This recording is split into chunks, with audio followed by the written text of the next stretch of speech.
कार्यक्रम के मुख्य अतिथि के रूप में दिनेश प्रताप सिंह, माननीय दिनेश प्रताप सिंह राज्य मंत्री उत्तर प्रदेश सरकार, और विशिष्ट अतिथि के रूप में आदरणीय श्रीमती रंजना चौधरी जी, जिला पंचायत अध्यक्ष रायबरेली, और कार्यक्रम का बारी बारी से संचालन कर रहे गंगा पासी जी, प्रेमचंद पासी जी, और यहाँ पर उपस्थित राजकुमार पासी जी जिला पंचायत, ब्रजेश पासी जी जिला पंचायत, ब्रजेश पासी ऊंचाहार, और यहाँ पर उपस्थित भाई दयाराम पासी इंजीनियर साहब, हमारे साथ में आए संजय पासी, रामू गौरासी, राम मनोहर पासी जी, अर्जुन पासी जी, मनोज सरोज जी, राजेश सरोज जी, सुनील पासी जी, विनय पासी जी, शिवा पासी जी।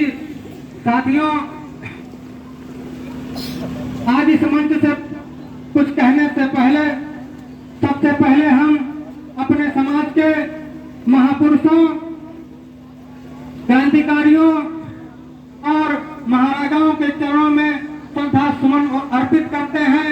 मित्रों, आज ही देश के दो महान विभूतियों गांधी जी और शास्त्री जी के साथ साथ भारत देश की तीसरी महान विभूति जलायन पेशा अर्थ मुक्तिदाता, आजादी की लड़ाई में 9 सालों तक जेल में रहने वाले संविधान निर्माती सभा के सदस्य और 4 बार के सांसद बापू महाशय मसूरिया दीन जी के चरणों में श्रद्धा सुमन अर्पित करते हैं। मित्रों, साथियों, ये जो दौर चल रहा है इस देश में, साथियों आप देख रहे हैं कि पासी समाज पर हमले बढ़े हुए हैं और किस तरीके से पासी समाज के ऐतिहासिक धरोहरों को कब्जा किया जा रहा है। पासी समाज के क्रांतिकारियों, महापुरुषों और महाराजाओं के जाति और नाम बदलने की साजिश की जा रही है। अभी कुछ दिन पहले आप लोगों ने फेसबुक के माध्यम से, यूट्यूब चैनल के माध्यम से, ट्विटर के माध्यम से, व्हाट्सएप ग्रुप के माध्यम से सुना और देखा होगा कि एक प्रोफेसर 1857 की क्रांति की महान नायिका, इस देश के लिए लड़ते हुए 36 अंग्रेजों को संहार करने वाली माता वीरांगना उदा देवी पासी की जात को बदलने का असफल प्रयास करने का काम किया था। साथियों, हम बताना चाहते हैं, जो भी पासी समाज के लोग इस तरीके की हरकत को देखा और सुना, उनका खून खौल जाना चाहिए। लेकिन तो इस बात का है साथियों कि हमारे समाज में ही कुछ ऐसे मान सिंह और जचन किस्म के गद्दार हैं, सामाजिक गद्दार हैं, जो प्रतिक्रिया देने के बजाय, निंदा करने के बजाय उस प्रोफेसर के चापलूसी करने का काम किया, उसकी तरफ से सफाई देने का काम किया, उसकी तरफ से माफी मांगने का काम कर रहे हैं। साथियों, ऐसे समाज के लोगों से, ऐसे गद्दारों से समाज को सावधान रहना चाहिए।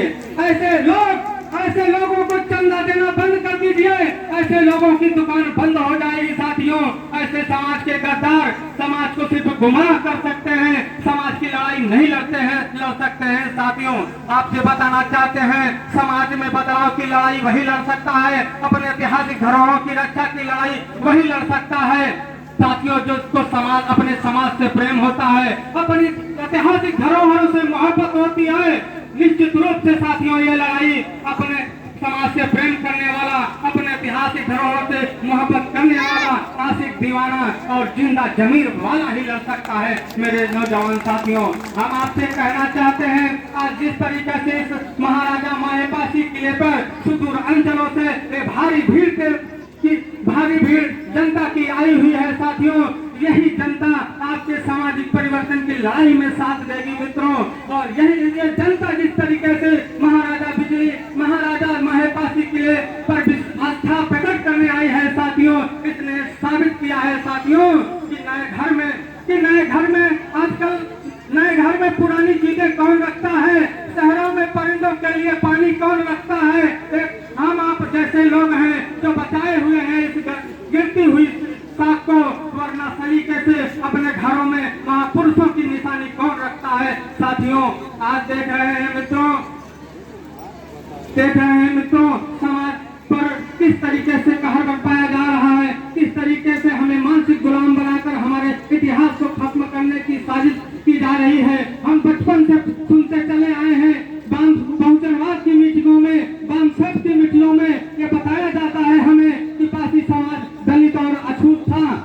इनके भी गले में हड़िया और कमर में झाड़ू बांधी जाती थी। मित्रों, इस तरीके से गुमराह करके पासी समाज को मानसिक गुलाम बनाकर अपना उल्लू सीधा करने का काम करते हैं। साथियों, ऐसे लोग पासी समाज के ऐतिहासिक धरोहरों के विषय में कभी नहीं बताए, पासी समाज के गौरवशाली इतिहास के विषय में कभी नहीं बताते हैं। इसलिए नहीं बताते हैं मित्रों कि पासी समाज का स्वाभिमान जाग जाएगा। ये हमेशा पासी समाज को गुमराह करके अपना उल्लू सीधा करने का काम करते हैं। मित्रों, ये हरिया गगरी की कहानी तो सुनाते हैं, लेकिन ये कभी नहीं बताते कि इस वक्त की धरती पर महाराजा माहे पासी भी थे, इस वक्त की धरती पर महाराजा सुहेल देव पासी थे, सातन पासी थे, बिजली पासी थे, लाखन पासी थे। साथियों, इसलिए नहीं बताते हैं कि पासी समाज का स्वाभिमान जाग जाएगा, अपने मान सम्मान की लड़ाई लड़ने के लिए अग्रसर हो जाएगा। साथियों, पासी समाज सोता हुआ शेर है। अगर उसके इतिहास को दिया जाएगा तो सोता हुआ पासी समाज का शेर कहर बरपाने का काम करेगा। पासी समाज वो अपनी शक्ति से अनुभीत हनुमान है। अगर उसकी शक्ति को बताने का काम कर दिया जाएगा तो राजनीतिक सत्ता रूपी हनुमान की तरह विलास कर सत्ता की दहलीज तक पहुंच जाएगा।